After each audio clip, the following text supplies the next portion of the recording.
the topic that you chose today is coping with defeat. Um, and so obviously we all have lost in sports and certain things in life, and how you handle it is really important, and how you cope with it. And so, like, dig into, you know, how you kind of come to terms with it, and move on and grow from a defeat or a loss. Yeah.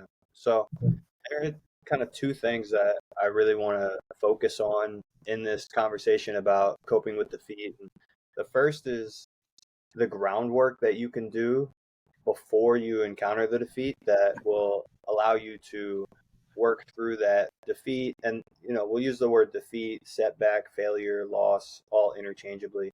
But if you do the groundwork ahead of time, it allows you to work through that defeat more quickly and with more ease because you were prepared for that moment, right? So I want to talk about the groundwork. I also want to talk about the coping skills that happen after you are faced with the defeat or you're dealing with a setback, because you obviously have the groundwork that will help you, but it's still tough and it still sucks. Like, nobody likes to lose, nobody likes to deal with defeat, but there are specific coping skills, strategies that you can use in that time to help you to rebound more quickly, to be resilient, and to get back on path. So those are the two areas I want to talk about, and we can kind of go at it any way you want.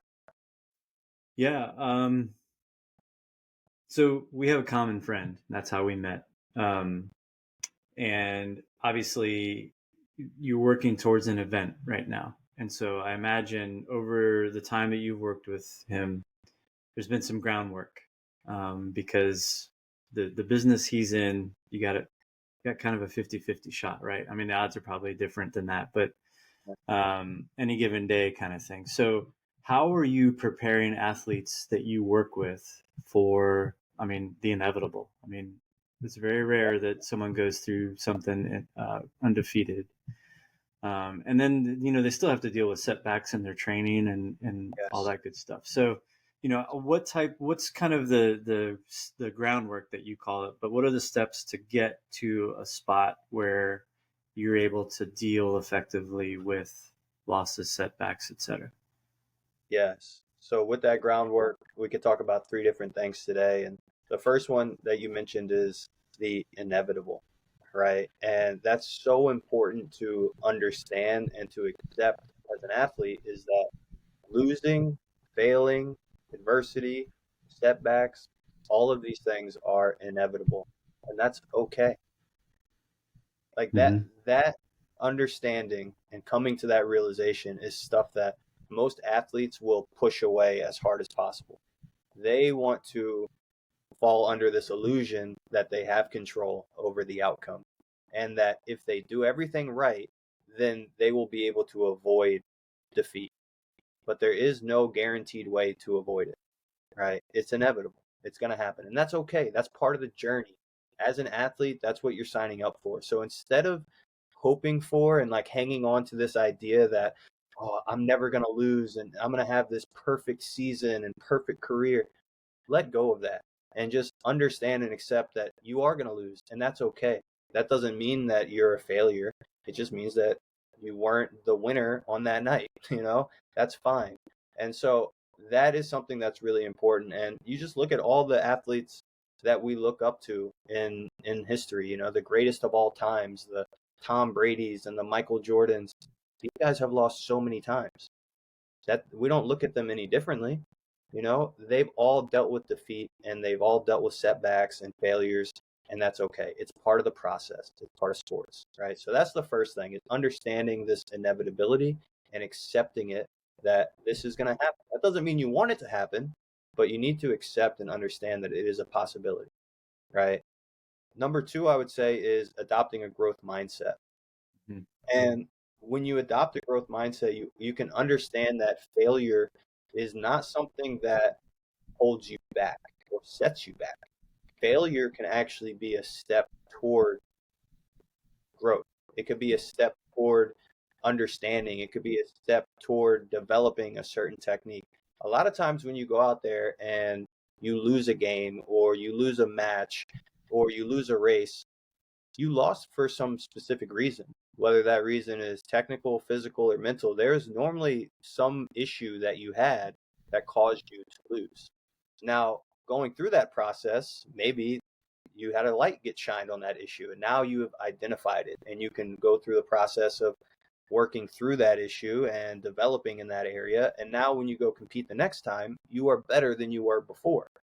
So that loss actually gave you data so that you can get better and turn into a better athlete. So was that actually a bad thing? You know what I mean? Like that loss, that failure helped you to become a better athlete. So really it's not a failure. Really just a step towards success. It's part of the process. It's part of this growth mindset. And when you understand that, you're not so afraid of losing. You actually kind of embrace it and seek it out. You're like, can somebody please beat me so I can figure out how to get better? I wish there was somebody who could stop my crossover so I could figure out how to make it even better. Right. And then when you have that growth mindset, you seek out challenges more, you take more risks, and all of that stuff helps you to grow more quickly. So adopting a growth mindset would be number two. And then number three, I'd say is Hold on. Let me ask a question real quick about that. go ahead. Yeah. So you're kind of like, if you look at it, when you're dealing with defeat, commonly people will kind of play the blame game, right? Yeah. And by adopting a growth mindset, you're avoiding that blame game and you're taking responsibility and you're saying, all right, this is on me and I need to figure out the places where I need to grow, basically, Yes. right? Okay. Yeah. Because the blame And game's dangerous, right? yes. And the blame game is, it's a staple of the fixed mindset. So I want to blame someone else so that people view me as competent and like I've got it figured out. It's not my fault that we lost. It's because of this other person. And so Mm-hmm. really you're trying to protect your ego. You're not trying to get better, right? There's no growth in this, right? You're just trying to save face, CYA, and to make yourself look like you've got it under control. It's these other people's fault that you lost. It's your teammates' fault. It's your coach's fault. It's the ref's fault. They're the reason you lost. And when you take that approach, it does protect your ego, but you're not growing. You're not getting better. And so that's when failure really does become a failure.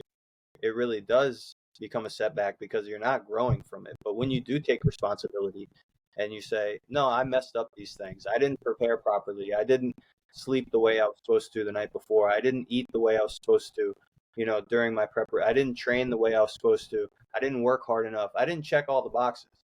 And then you can take accountability and grow from that, check the boxes in the future. Now you're a better athlete. Or maybe you lost because you just technically didn't know what to do. I encountered this position that I've never been in before. And so technically I was inexperienced, but then you can work on that technically in the future and gain that experience. So yeah, it's taking that responsibility is a sign of the growth mindset, and it allows you to identify these things that you want to get better at. And it's just data, right? You don't have to internalize it and say, I made this mistake, so I'm bad, right? It's just a piece of data. I want to get better at it, so I'm going to work to get better at it. I love using the analogy of like a video game. If you're playing Mario and you're fighting Bowser and he beats you, you don't like, yeah, it sucks to lose, but you don't give it up and say, oh, this is stupid. This is a waste of time. I quit. You just come up with a new strategy and you try it again. You say, Mm-hmm. okay, well, maybe I'll try doing it this way instead. I tried that. That didn't work. Let me try this instead. Maybe I'll try, boosting myself up and getting more armor, whatever it is. Like you're just problem solving and you take the data that you got and you figure out how to work towards a solution. And like, it's a lot harder to do that in your own life because you've got more emotions tied up into it. But when you can bring that objectivity to it, it becomes really simple. And it's just, okay, I made this mistake. Let me work on this area so that in the future I don't make the same mistake again. Right.